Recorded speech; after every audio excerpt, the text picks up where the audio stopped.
Hermanos, buenos días. Nos encontramos en el curso de evangelismo. En esta ocasión, hermanos, vamos a estar concluyendo con los 4 puntos esenciales del evangelio antes de que podamos ir finalmente a un método de evangelismo que hemos sugerido para poder compartir el evangelio a las demás personas.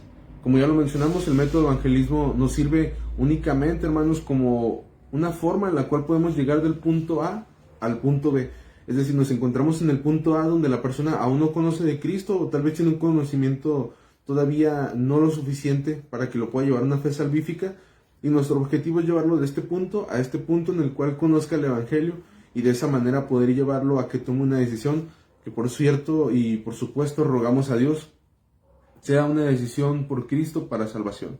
Nos encontramos en el cuarto principio, hermanos. Si ustedes lo recuerdan, el primer principio estábamos hablando acerca de quién es Dios.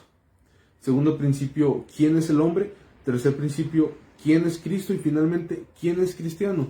Porque al final de cuentas, la interacción que hay entre el hombre y Dios es a través de Cristo para la salvación de cada una de las personas. Y esas son las personas a las cuales hemos llamado cristianos por cuanto han creído en el evangelio y en el mensaje de Cristo en la cruz. Vamos a ver el primer inciso, hermanos, que es cristiano quien se arrepiente de sus pecados. Hechos 17:30 y Hechos 3:19. Hechos 17:30 dice, hermanos: pero Dios, habiendo pasado por alto los tiempos de esta ignorancia, ahora manda a todos los hombres en todo lugar a que se arrepientan. Ese versículo a mí en lo personal, hermanos, me encanta, y sobre todo cuando lo compartimos con las demás personas, porque dice, manda a todos los hombres en todo lugar a que se arrepientan. Si recuerdan, la gran comisión empieza con Jesucristo ya habiendo resucitado. Él dice, vayan a todas las naciones.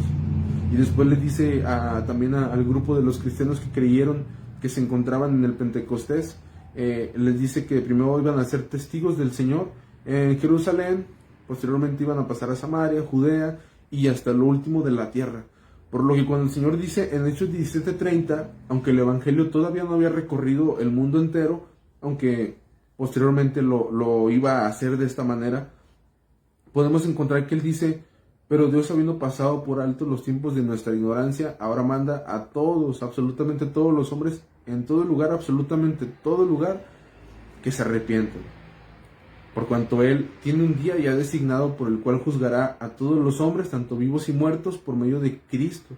Porque al final de cuentas debe haber un juicio para todas las personas. Ese juicio va a ser delante, ya dijimos, de un Dios santo, y si nosotros, hombres pecadores, necesitamos urgentemente al Salvador Jesucristo, y Él nos manda en todo lugar a todas las personas, a todos los seres humanos que escuchan el mensaje del evangelio: arrepentíos y convertíos para que sean borrados vuestros pecados, para que vengan de la presencia del Señor tiempos de refrigerio, en los cuales Él envía a Jesucristo, quien antes os fue anunciado, que es lo que dice Hechos 3:19.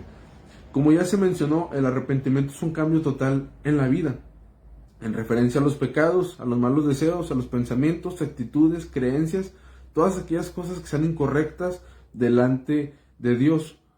Es importante, hermanos, aclarar que si no mencionamos el arrepentimiento, crearemos un evangelio falso.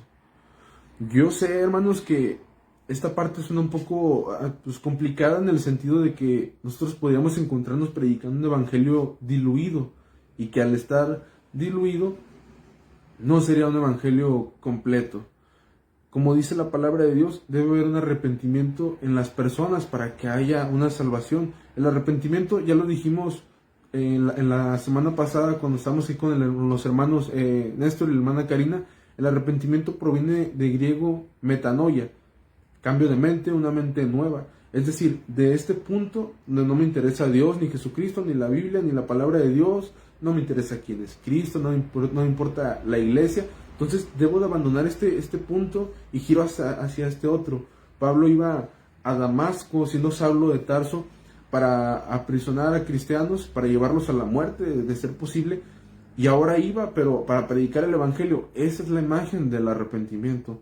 La imagen del arrepentimiento también la tenemos en el Antiguo Testamento, cuando en Nínive los hombres desistieron del mal que habían cometido y de los pecados que querían llevar a cabo de manera constante el reino de Asiria, es decir, los asirios. Abandonaron el pecado y se volvieron completamente a Dios, ayunaron, suplicaron a Dios, el rey se sentó en cenizas, incluso hasta mandaron a los animales a que no comieran, porque el arrepentimiento, el dolor de su pecado, el conocimiento de que había un juicio de parte de Dios que era justo sobre ellos, fue tan profundo que los llevó a un cambio de vida completo. Usted lo puede ver, por supuesto, hermano, si conoce a su propia vida o si conoce a otra persona que es cristiana, la común frase: oye, tú eras distinto, ¿no? Tú eras una persona completamente distinta a la que hoy eres. El arrepentimiento es justamente eso, hermanos, que abandonemos las malas prácticas y las malas actividades. En Hechos se nos habla acerca de unos hombres que tenían libros de magia y que cuando creyeron al mensaje del evangelio, no dice que agarraron sus libros y, bueno, pues guárdalos en una cajita, ahí se ven bonitos, no, dice que agarraron los libros, los quemaron, sin importar que el precio en monedas de plata era considerable. Ellos comprendieron que el arrepentimiento consistía en abandonar aquellas cosas. Por lo tanto, hermanos, por eso muchas personas creen en Dios, es decir, creen en Dios, lo tenemos entre comillas. ¿Por qué? Porque no hay un cambio, no hay ningún cambio en sus vidas. De ahí, hermanos, yo me atrevo a decir el término: los cristianos son hipócritas. ¿Por qué muchas veces escuchamos esta parte de que los cristianos son hipócritas o somos hipócritas? Es cierto que tenemos errores, ¿no? Pero muchas veces esto nace porque no comprendemos el término del arrepentimiento. El arrepentimiento no es algo que sucede de manera extraordinaria en el momento en el cual somos salvos, sino que el arrepentimiento es algo constante. Yo me tengo que arrepentir hoy de los pecados que cometí ayer y me arrepentiré mañana de los pecados que cometí el día de hoy. No de manera tortuosa como decir: ay, cometí muchos pecados y me encuentro con una carga de conciencia. No, sino porque comprendo que mi pecado desagrada a Dios y por lo tanto le voy a pedir que no vuelva yo a caer en el pecado, sino que tenga un cambio constante en mi vida. Como dijo el Señor Jesús, el que ha sido lavado completo no necesita sino solamente lavar sus pies. Aquellos pecados que aún se encuentran en la vida del cristiano, pero que ya no son condenatorios. Dice, por eso muchas personas viven de manera hipócrita, porque el arrepentimiento es esencial en la vida del cristiano, es intercambiable en la salvación del cristiano. Dios nos salva no para que seamos ahora unas personas que vayamos a ir al cielo, pero que vivamos completamente igual.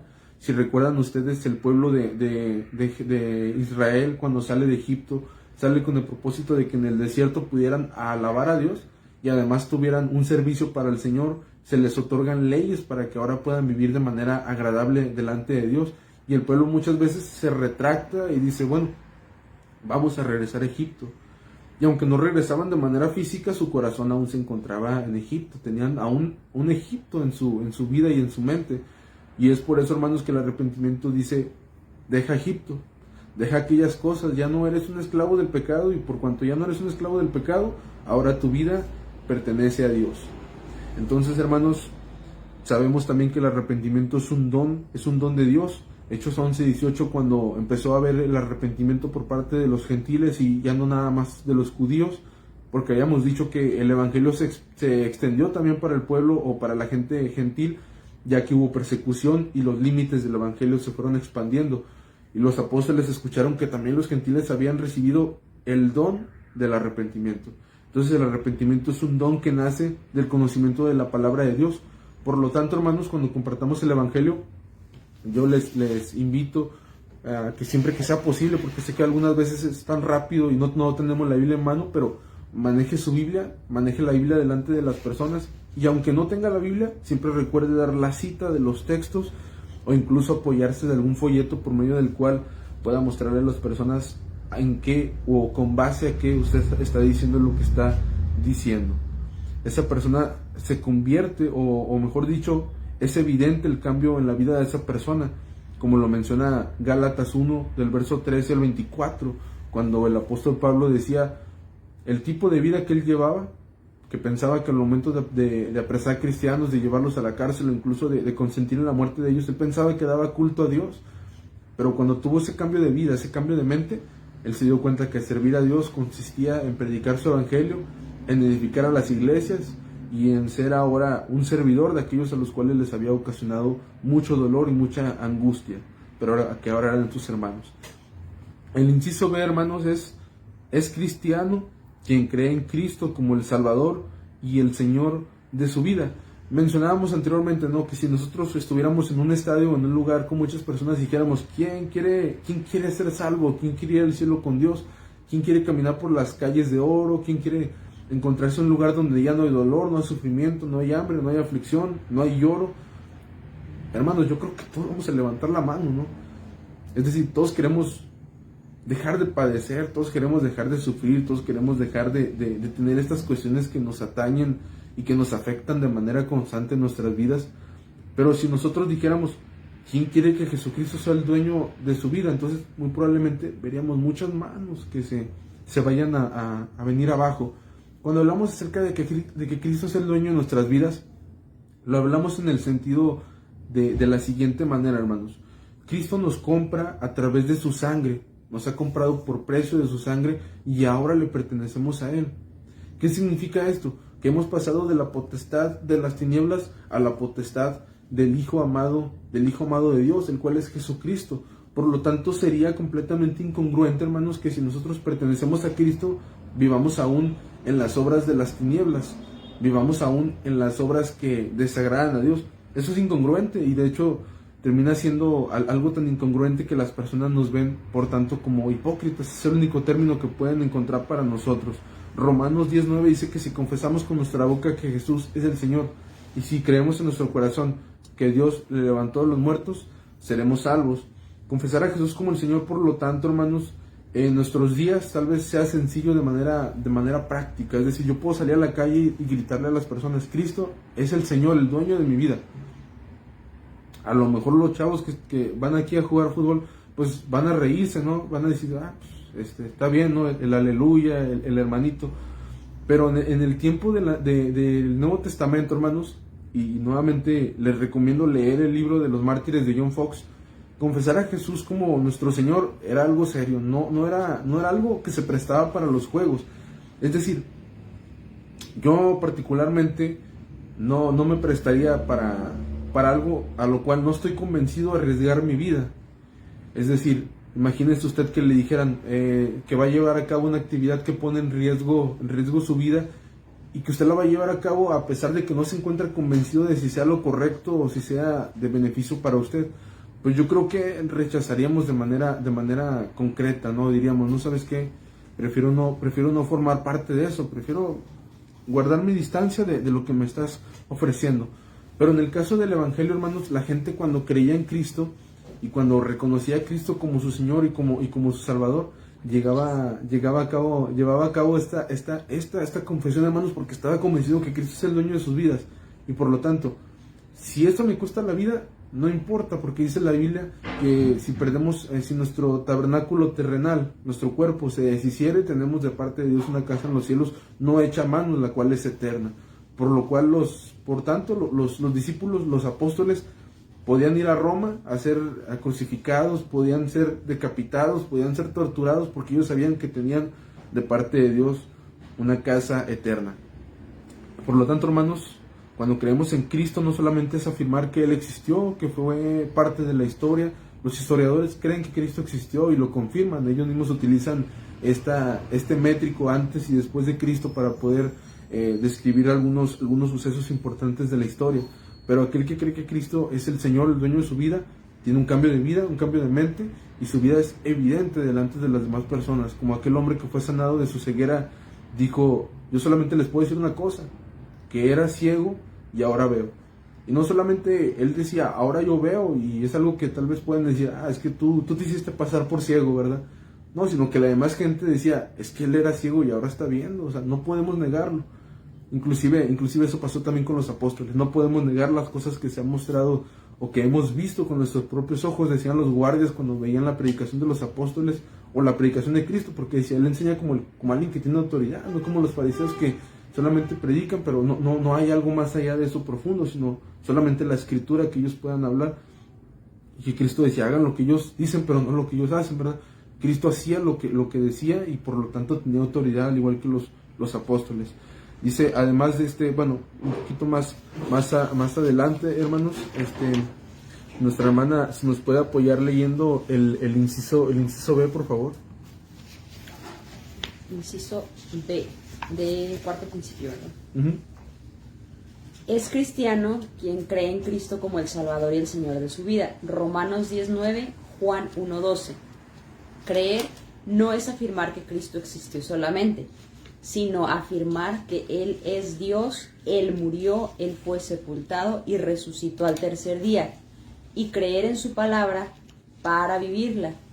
Creer en Él como el Salvador, creer en Cristo como el Señor, es estar de acuerdo con Él en que somos pecadores, reconocerlo, arrepentirnos, abandonar la antigua vida y llevar una vida nueva, que es producto del Señor mismo. Segunda de Corintios 2:17. Fíjense, hermano, yo creo que probablemente aquí me equivoqué, más bien era segunda de Corintios 5:17. Pero cuando nosotros creemos que Cristo es el Señor, el dueño de nuestras vidas, estamos de acuerdo con Él. Es decir, una confesión es decir algo semejante a lo que la otra persona cree. Es decir, cuando yo confieso algo es porque estoy de acuerdo con la otra persona acerca de lo que se está diciendo, ¿verdad? Por ejemplo, cuando una persona llega a confesar un delito, es porque hay una concordancia con los hechos que han sucedido y lo que él está hablando acerca de. Entonces, cuando yo confieso que Cristo es el dueño de mi vida, a la vez confieso que yo soy un pecador y reconozco que soy un pecador, y además reconozco que no puedo salvarme por mis propias capacidades o circunstancias, porque me voy a enfrentar delante de un Dios que es santo y que es justo, y que lo justo y lo correcto es como dijo aquel hombre en la cruz. Dijo, lo que nosotros padecemos es justo, pero lo que él padece no es justo, porque él no hizo nada para estar en la cruz. Por tanto, él creyó en el Evangelio porque sabía que Cristo no había cometido pecado, pero que su pecado, el pecado de aquel hombre, tenía perdón a través de Cristo, y le dijo, acuérdate de mí cuando vengas en tu reino, y por lo tanto dice, estarás conmigo desde hoy. Es lo que la respuesta de Jesucristo. Y finalmente, hermanos, el inciso C dice, quien es cristiano, ahora vive para Dios. Romanos 12 y Hebreos 13, que nos hablan acerca de los deberes y las responsabilidades cristianas, nos muestran, hermanos, que la persona que es cristiana ahora vive para Dios. Antes Dios era solamente tal vez para nosotros un personaje histórico, ¿no? Podríamos incluso decir, bueno, Dios es el creador de todas las cosas que existen, y yo lo reconozco realmente como un ser divino, un ser poderoso que tiene gran capacidad, ¿verdad? Sin embargo, la persona que cree en Cristo, ahora Dios pasa de ser alguien tangente en su vida para pertenecer en el núcleo de su vida. Y esto tal vez pueda sonar así como que, oye, no es así como que algo de dictador, algo por el estilo. Por supuesto que no, porque la persona que ha sido rescatada por parte del Señor ha pasado de lo que sí era una dictadura, es decir, el pecado. Dice la Biblia que todo aquel que practica el pecado pertenece al diablo, porque el diablo peca desde el principio, y que el que se encuentra en el pecado se encuentra bajo el lazo del enemigo. Es decir, la persona que aún no ha creído en Cristo, ahora sí que como se dice coloquialmente, ¿verdad?, no tiene de dos sopas, solamente tiene de una, que es el pecado y obedecer a los deseos carnales. Cuando la persona cree en Cristo, ahora es libre acerca del pecado para servir a la justicia. Por lo tanto, la persona que vive para Dios, más que hacerlo como una responsabilidad o como un deber, que también es importante, lo hace también por el amor a su Señor, por lo que Él ha hecho en su vida. Ahora el cristiano servirá a Dios y ya no se servirá a sí mismo. Por supuesto, el servicio a Dios también corresponde al servicio a los hermanos, a nuestro prójimo, a final de cuentas, hermanos y no creyentes, sino a aquel que los salvó de sus pecados, es decir, Cristo. Es completamente normal que los cristianos ahora vivan para su Señor, asistan a una iglesia bíblica, practiquen su fe y den fruto. Eso lo encontramos en Gálatas 5:13, segunda a los Corintios 15 del 14 al 15, y Hebreos 9 del 13 al 14. Es decir, tan natural como que un árbol que se encuentra en condiciones de vida pueda dar un fruto, el cristiano debe dar su fruto. Como dice, si el pámpano se encuentra pegado a la vid, dice que el pámpano da fruto. El labrador limpia el pámpano para que pueda dar más fruto. Y de esa manera dice, son mis discípulos, llevando mucho fruto y haciendo lo que a Dios agrada. Entonces el cristiano de manera natural va a dar fruto. Algunos a 30, algunos a 70, algunos a 100 por uno, pero el cristiano independientemente de eso da fruto. El cristiano que se le entrega un don debe regresar 2 dones. El cristiano que se le entrega 5 talentos debe regresar el doble.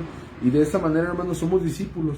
Es decir, algunos tendrán la capacidad tal vez de dar más fruto, algunos tal vez estemos un poco más debajo, pero el cristiano va a dar fruto, y esto también es evidencia de la salvación que ha sido hecha en esa persona. Las obras no son el complemento de la salvación, es decir, no necesité mis obras para que yo sea salvo, pero las obras son el resultado de la salvación. Muchos de nosotros pensamos, es que las obras son antes de la salvación, para que yo pueda ser salvo debe ser confirmado por las obras, incluso el bautismo, pero eso no es correcto. Las obras nacen en el corazón de una persona que ha sido salvada por medio de Cristo y únicamente a través de Cristo. Entonces, cuando nosotros compartimos el Evangelio, hermanos, compartimos los 4 puntos: quién es Dios, quién es el hombre, quién es Cristo y quién es cristiano, es decir, qué persona es salva, llevando a la persona a una conclusión de que debe creer en Cristo para salvación, para que sus pecados sean perdonados y para que el pecado que debe de ser pagado sea pagado a través de Cristo y no que sea pagado a través de nosotros mismos por medio de la condenación, lo cual es completamente terrible. Y por supuesto, a quienes nos estén viendo, les invitamos a que en ninguna manera permitan que eso suceda de esa forma, ¿no? Porque si Cristo ha venido a morir por nuestros pecados y desea salvarnos, porque dice que el deseo de Dios es que todos sean salvos y vengan al conocimiento de la verdad, si nosotros llegamos al infierno, permítanme decirles, hermanos, que los responsables somos nosotros, porque se nos presentó el mensaje del Evangelio y la salvación a través de Cristo, y aún teniendo todo esto, nosotros hemos dicho no. El Señor simplemente dice, como decía a Efraín, no, déjalo, es dado los ídolos, déjalo que haga lo que quiera. Sería triste, hermanos, que llegáramos a esa conclusión en nuestras vidas en el cual el Señor diga, déjalo, es dado a los ídolos. Pero el Señor nos está diciendo, porque estamos afuera, benditos de Jehová, entren al gozo de su Señor si creen en el Evangelio. Entonces, hermanos, concluimos con el 4 principio del Evangelio, un principio, por supuesto, esencial para que podamos mostrar a las personas quiénes son salvos. Y de esa manera vamos a la siguiente semana, si Dios lo permite, ver un método sugerido para evangelismo, el cual titulamos La Buena Noticia. Bueno, no hubo mucha imaginación en este título, ¿verdad? Porque evangelio significa buena noticia. Pero cuando hablamos de una persona del evangelio, muchos tal vez no conozcan que el evangelio significa una buena noticia. Y sin embargo, cuando escuchan la palabra buena noticia y ven qué es lo que significa la buena noticia, que es la muerte sustitutiva de Cristo por nosotros en la cruz para la salvación y justificación de nuestras vidas, de nuestras almas, y la salvación no solamente, sino también la herencia de poder ir al cielo con Dios, la vida eterna, relación con Dios en esta vida y la vida futura que podamos gozar con el Señor. Entonces, hermanos, si eso no es una buena noticia, pues yo sinceramente no sé si pudiéramos recibir una buena noticia en nuestras vidas. Entonces, hermanos, próxima semana vamos a estar viendo un método de evangelismo para posteriormente poder ya entrar finalmente a la parte práctica, ¿verdad? Ya dejamos la parte teórica para ir a la parte práctica, cómo compartimos el evangelio con las personas, preguntas prácticas, algunas preguntas no tan prácticas, pero complicadas y necesarias de responder, para que las personas puedan llegar al conocimiento del evangelio. Y al final de cuentas, lo que queremos es que la gente sea salva, porque Dios va a ser glorificado, ya sea a través de nuestra condenación o a través de nuestra salvación. Pero por supuesto, si Dios es nuestra prioridad y Dios, independientemente de nuestra decisión, va a ser glorificado, entonces dice, amarás al Señor tu Dios con todo tu corazón, con toda tu mente. Entonces, aunque la gente no crea en Cristo, nosotros compartimos el evangelio. Pero el segundo mandamiento es amarás a tu prójimo como a ti mismo. Yo me he quemado, hermanos, ya sea cuando uno se baña y le prende demasiado al boiler, ¿no? O cuando uno está cocinando y le salta algo, y es algo terrible, ¿verdad? Yo no puedo asegurar que la condenación sea algo literalmente con base a fuego, pero sé que es un castigo justo de parte de Dios, y es lo suficientemente justo como para aplacar, y eterno, lo suficientemente justo para aplacar la ira de Dios, y eterno. Entonces, yo no puedo decir, amo a mi prójimo, pero pues si se va al infierno, no me corresponde. Por supuesto que no, me corresponde y me atañe a mí poder llevar a mi prójimo. Decía uno de los hombres de los mártires de John Fox, antes de que justamente los mataran a través de la tortura del fuego. Él decía, ustedes nos preguntan por qué predicamos el evangelio. Dice, las leyes de la caridad obligan a todo hombre a que haga todo lo posible por salvar a su prójimo de la condenación, de librarlo del lazo del maligno. Entonces, hermanos, Dios es glorificado, creamos o no. Entonces, nuestro segundo mandamiento, que es amar a nuestro prójimo, es intentar rescatar a las personas del infierno a través del evangelio. Entonces, hermanos, esta es una actividad importantísima y de relevancia para la iglesia y en lo particular para cada uno de nosotros. Entonces, Les invitamos que la próxima clase o la próxima lección de nuestro curso puedan estar presentes para que podamos ir viendo este método de evangelismo. Y si ustedes son nuevos en la iglesia, hermanos, o ven este curso, les invitamos a que crean en el evangelio. Es el mensaje más simple que se nos puede mostrar. Arrepiéntanse para que sean borrados sus pecados. Crean en Cristo que ha muerto por nuestros pecados y ha resucitado. Tengan una relación con Dios, que es la vida eterna, conocer a Dios y a Jesucristo, a quien Dios ha enviado. Una relación con nuestros hermanos en Cristo, con Dios, y finalmente poder disfrutar de la vida eterna en plenitud en el cielo con Dios. Entonces, hermanos, nos quedamos ahí en esa parte del curso. Le invitamos a que nos siga así sintonizando, para la radio, a que sigan viendo las transmisiones el próximo domingo, hermanos, y que podamos entonces continuar con este curso de evangelismo. Nos vemos a las 11 si ustedes van a poder venir, hermanos, y si no es así, les invitamos a que nos acompañen en la transmisión. Que Dios les bendiga, hermanos, y que se encuentren muy bien.